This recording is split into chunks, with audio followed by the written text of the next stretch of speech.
हमारे यहाँ around 80% Chinese कंपनियों के स्मार्टफोन्स ही बिकते हैं। लावा को छोड़ के कोई भी इंडियन ब्रांड ना इस वक्त मार्केट में आप देख लो कि आपको दिखेगा ही नहीं। चाइनीज फोन्स ने इंडियन स्मार्टफोन मार्केट को कैसे कैप्चर किया, इंडियन ब्रांड्स ने क्या क्या गलतियां की, इसी पर आज बात करते हैं लावा इंटरनेशनल के एमडी सुनील रायना से।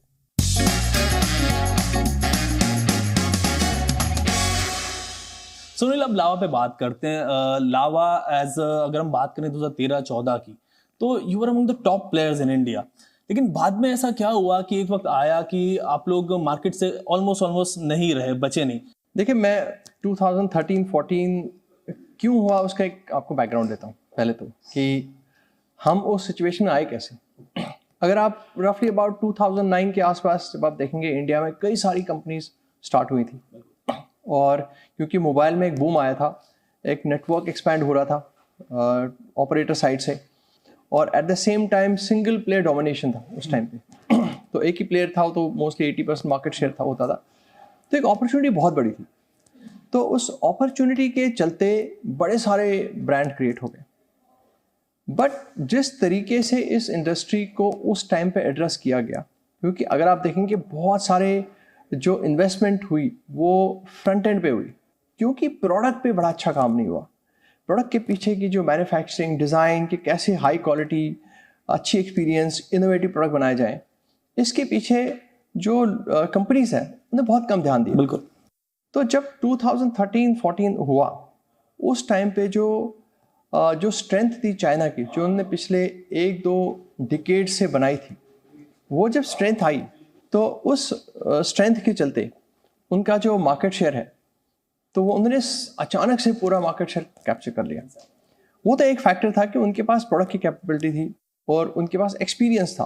कम से कम 1.5 से 2 डिकेड का इलेक्ट्रॉनिक्स में उनका एक एक्सपीरियंस था, मैन्युफैक्चरिंग का, डिज़ाइन का उनका एक्सपीरियंस था, जो हमारे यहाँ पे एक्सपीरियंस नहीं था।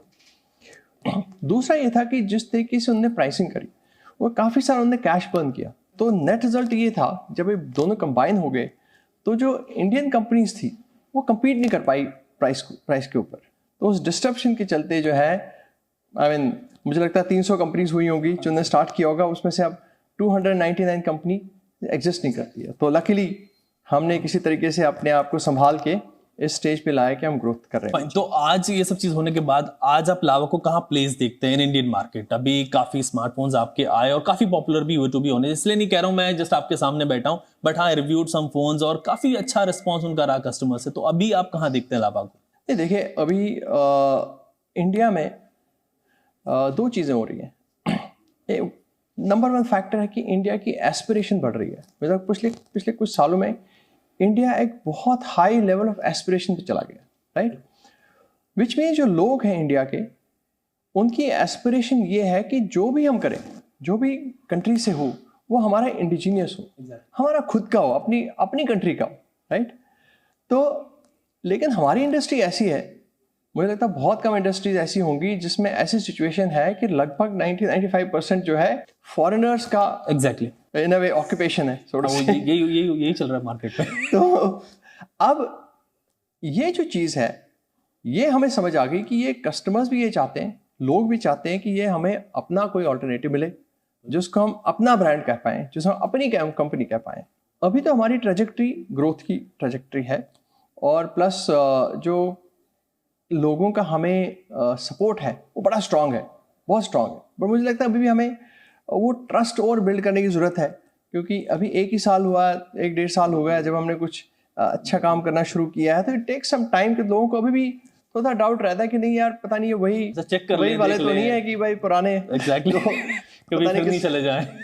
तो मुझे अभी वो डाउट है, उसको हमने एड्रेस करना है, उस पर हम काम कर रहे हैं। तो we are here for the long play. मतलब जैसे मैं हमेशा कहता हूँ कि ये इंडस्ट्री अगर it's in a way colony of foreign players, 95% plus it's like a colony, right. तो हमारा पर्पस क्या? हमारा पर्पस है we have to decolonize it. तो डीकॉलोनाइजेशन मतलब जब तक हम 25-30% market share as Indian companies इस इंडस्ट्री का नहीं लेते हैं, तो आई वोंट से कि ये डीकॉलोनाइज हो गई है। कम से कम 20-25% तो डेफिनेटली हमारा राइटफुल शेयर बनता है। I am sure we will get there. जाएंगे। मेरा नेक्स्ट क्वेश्चन आपसे यही आ रहा था कि एक्सपेक्टेशन आपकी क्या है, तो आपने बता दिया कि एक्सपेक्टेशन ये है कि 25% शेयर तो हमारा एटलीस्ट हो, बिकॉज हम यहाँ के ब्रांड हैं, हमें कुछ तो मिलना चाहिए।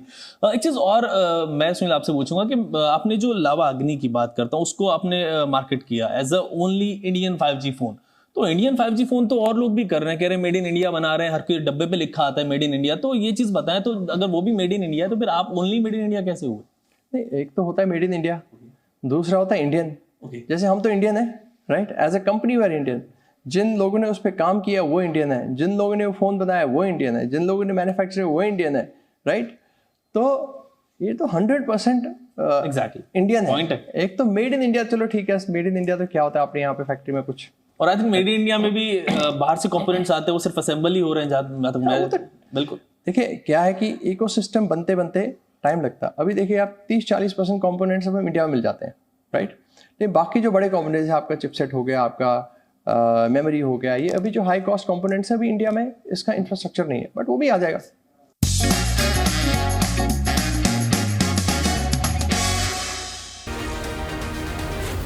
Z News.